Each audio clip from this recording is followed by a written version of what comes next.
শিক্ষক শফিক, তুমি কি জানো এই পৃথিবীতে এমন একটা জিনিস আছে যা হারিয়ে গেলে আর কোনোদিনও কোনো টাকা দিয়েই তা আর ফেরত পাওয়া যায় না?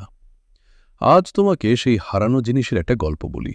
এক দেশে এক মস্ত বড় ধনী রাজা ছিলেন।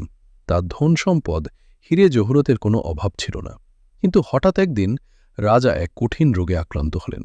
দেশের বড় বড় ডাক্তার কবিরাজ এসেও তার রোগ ভালো করতে পারল না। রাজা বুঝতে পারলেন তার শেষ সময় ঘনিয়ে এসেছে।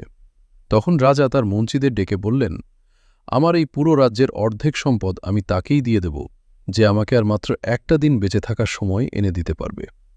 কিন্তু শফিক, পৃথিবীর কোনো ডাক্তার বা কোনো সম্পদ কি মানুষকে একটা সেকেন্ডও বাড়তি সময় দিতে পারে? পারে না।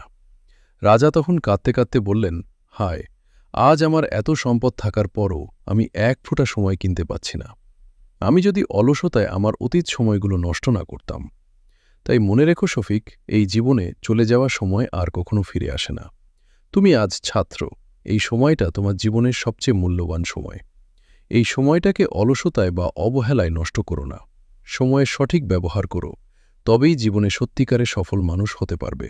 ভালো লাগলে চ্যানেলটা সাবস্ক্রাইব করবেন এই ধরনের ভিডিও পাওয়ার জন্য।